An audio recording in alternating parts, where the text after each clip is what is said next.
نہ میں وہابی نہ میں بابی، میں ہوں مسلم علمی کتابی، نہ میں وہابی نہ میں بابی، میں ہوں مسلم علمی کتابی۔ نیکسٹ سوال ٹرولی مسلم بھائی کی جانب سے ہے، مدلس کی آن والی روایت سے کیا مراد ہے؟ اس اصول کی وضاحت کریں، کیونکہ لفظ ان تو صحیحین کی روایت کے ساتھ بھی آ رہا ہوتا ہے، یہ کیسے پتہ چلے گا اس اصول کے مد نظر کون سی حدیث صحیح ہے اور کون سی ضعیف؟ ہاں جی دیکھیں، اس پہ میں نے کافی دفعہ گفتگو کی ہے۔ صحیح مسلم کا مقدمہ، میری ایک ویڈیو وہ آپ دیکھیں، امام مسلم نے صحیح مسلم کی جو پہلی 92 روایات ہیں نا، احادیث اور صحابہ اور تابعین کے اقوال، وہ اس سپورٹ میں لیے ہیں کہ صرف صحیح حدیث ہی کیوں ضروری ہے۔ اس کے اندر انہوں نے یہ چیز بھی ڈسکس کی ہے کہ اس پہ بھی اتفاق ہے کہ مدلس کی عن والی روایت سماع کی تصریح کے بغیر ضعیف تصور کی جائے گی، یعنی جب تک راوی یہ نہیں بتائے گا کہ میں نے کس سے یہ حدیث سنی، اگرچہ وہ ثقہ اور صدوق راوی کیوں نہ ہوا، اگر وہ تدلیس کرتا ہوا تو پھر اس کی روایت قبول نہیں کی جائے گی۔ اگر وہ مدلس نہ ہوا تو اس کی آن والی روایت بھی قبول کی جائے گی۔ جو خود تدلیس کو غلط سمجھتا ہے وہ آن سے بھی روایت کر دے تو کوئی مسئلہ نہیں، مطلب آج کل ہم سارے آن سے ہی روایت کر رہے ہیں نا۔ اگر میں احادیث روایت کرتے ہیں تو ہم کیا کہتے ہیں؟ عن ابی ہریرہ۔ اب آپ پوچھیں کہ حضرت ابو ہریرہ سے تو میں نے نہیں سنا، میں آپ کو ایک کتاب ریفر کروں گا کہ بخاری میں جائیں، امام بخاری سے لے کے حضرت ابو ہریرہ تک یا عبداللہ بن عمر تک یا مولا علی تک یا سیدنا ابو بکر تک رضی اللہ عنہ مجمعین سند آتی ہے۔ لیکن میں تو تدریس ہی کر رہا ہوں نا، بیچ میں کوئی نام نہیں زائد نہیں کر رہا، ڈائریکٹ کتاب سے کر رہا ہوں، اور جب کتاب والا معاملہ ہو جائے تو تدریس ویسے ہی ختم ہوگی، اس اعتبار سے کہ کتاب میں بخاری مسلم میں بھی موجود ہیں آن والی روایتیں، لیکن وہ سماع کی تصریح پر معمول ہیں، اور زیادہ تر تو آن والی روایتیں ایسی ہیں کہ وہ مدلسین سے ہے ہی نہیں ہے۔ ٹوٹل آلموسٹ 300 کے قریب راوی ہیں جو تدلیس کرتے ہیں، باقی تو راوی تدلیس نہیں کرتے۔ جو راوی تدلیس نہیں کرتا وہ آن سے بے شک روایت کرتا رہے۔ جس طرح ابن شہاب زہری ہیں، یہ تدلیس کرتے ہیں، بخاری مسلم میں سینکڑوں احادیث ان سے روایت ہے، اور بعض اوقات عن سے روایت ہے، تو ان کی سماع کی تصریح ہمیں پھر الموطا امام مالک میں مل جاتی ہے، کبھی سنن کبریٰ البیہقی میں مل جاتی ہے۔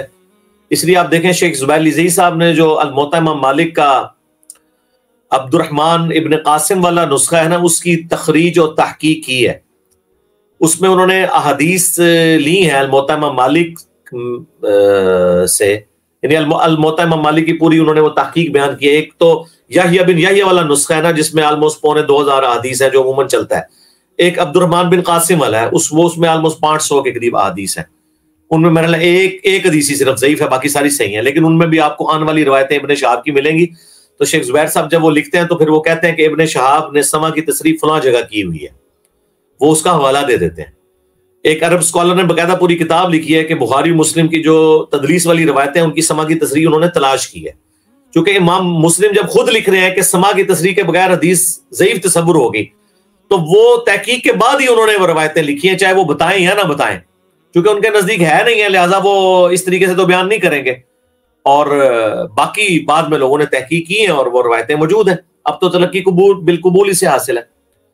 دیکھیں اب ابو داؤد میں، ابن ماجہ میں حدیث ہے کہ اگر میں سجدے کو جائز سمجھتا تو بیویوں سے کہتا کہ خامدوں کو سجدہ کریں، اس حق کے سبب جو اللہ تعالیٰ نے ان کو دیا ہے۔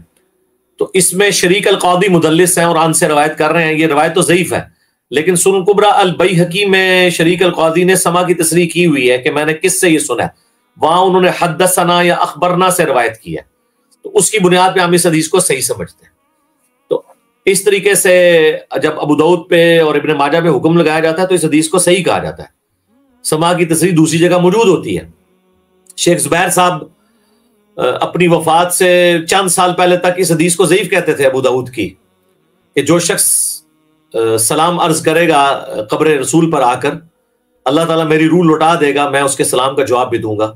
یعنی یہ روح کا لوٹنا بھی برزخی ہے، ہمارا سلام کا پہنچنا بھی برزخی ہے، نبی الاسلام کا جواب دینا بھی برزخی ہے، کیونکہ یہ قبر پہ حاضری والے چیپٹر میں امام ابو داؤد لے کے آئے ہیں۔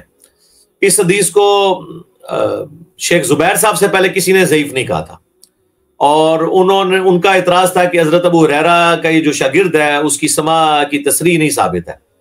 بعد میں جب ان کے علم میں آیا کہ اس کی سماع کی تصریح سنن کبریٰ البیہقی کے اندر موجود ہے، باقی کتابوں کے اندر، تو پھر انہوں نے اپنی اس تحقیق سے رجوع کیا. اس لیے آپ کو مشکات پہ یہ 925 نمبر حدیث مشکات میں ملے گی, وہاں انہوں نے اس کے اوپر صحیح کا حکم لگایا اور نیچے انہوں نے لکھا ہوا ہے کہ اس کی سما کی تصریح فلاں جگہ مجھے مل گئی ہے. تو عام بندے کو صحیحین میں کوئی مسئلہ نہیں کرنے کے, صحیحین کے اوپر اتفاق ہے, اس میں کام ہوا ہوا ہے, دوبارہ سے ویل انوینٹ کرنے کی ضرورت نہیں ہے. ادر دین صحیحین کے اوپر دیکھا جائے تو شیخ زبیر صاحب کی جو تحقیق ہے مشکات المصابیح کی, اس میں اکثر روایتیں آپ کو مل جائیں گی پوری تحقیق کے ساتھ کہ کیوں انہوں نے ضعیف قرار دیا, کیوں صحیح قرار دیا. باقی انوار الصحیفہ انہوں نے ضعیف روایتوں کے اوپر ابو داؤد, ترمذی, نسائی, ابن ماجہ کی ساری ضعیف روایتیں بھی ایک جگہ جمع کر دی ہیں. مشکات میں تو باقاعدہ وہ لکھ دیتے ہیں کہ یہ سند تو ضعیف ہے, کئی جگہ لکھ دیتے ہیں اسناد ہو حسن, کئی لکھ دیتے ہیں سند ضعیف ہے لیکن متن اس کا حسن ہے, دوسری جگہ پہ موجود ہے. تو اب یہ پورا ایک علم حدیث ہے. آپ نے موٹر بائک لی ہے تو اب آپ اس چکر میں نہ پڑے کہ یہ ٹائر کس فیکٹری سے بن کے آیا ہے, میں بھی اپنی ایک فیکٹری لگاؤں. بھائی اب مارکیٹ میں اویلیبل ہیں, آپ استعمال کریں. بخاری مسلم ہی کور کر لینا پوری زندگی میرے بھائی, 15,000 حدیث ہیں بخاری مسلم کی ملا کے. تو پھر آگے چلے تو بخاری مسلم آپ بے فکر ہو کے پڑھیں, سما کی تصریح کے ساتھ ہی ہیں. ہاں یہ ہو سکتا ہے بخاری مسلم میں کوئی قول سما کی تصریح کے بغیر ہو لیکن اس کی نمبرنگ نہیں ہوئی ہوتی, وہ اکا دکا اس طرح کی باتیں وہ نمبرنگ کے بغیر ہوتی ہیں. جتنی احادیث پوری اسناد کے ساتھ ہیں ان کو باقاعدہ نمبر دیے ہوئے. ٹھیک ہوگا جی, نیکسٹ.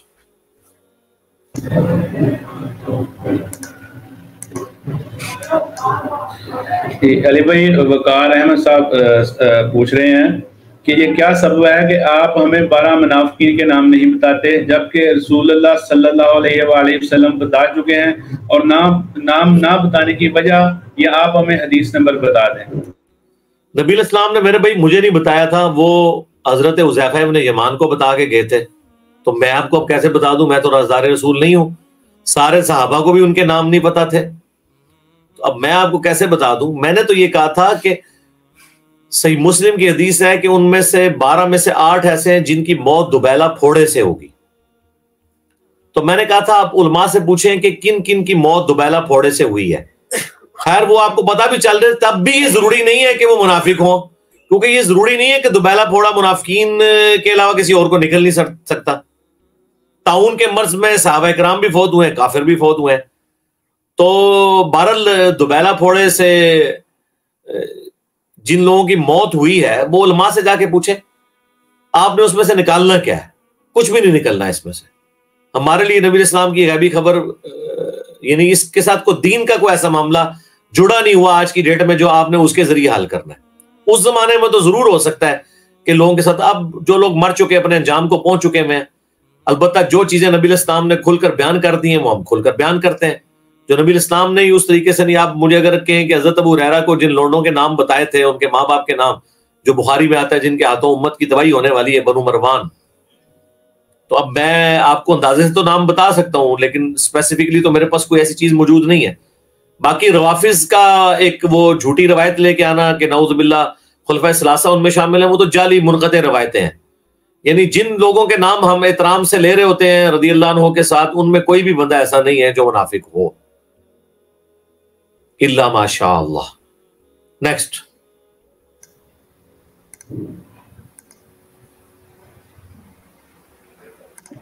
علی بھائی نیکسٹ سوال مسٹر براؤن کی طرف سے ہے. ہمارے کرکٹ گراؤنڈ کے پاس قبرستان اور گیند قبروں پر جا کے گرتی ہے, کیا یہ قبرستان کے ادب کے خلاف نہیں ہے؟ محمد عثمان بہاولپور.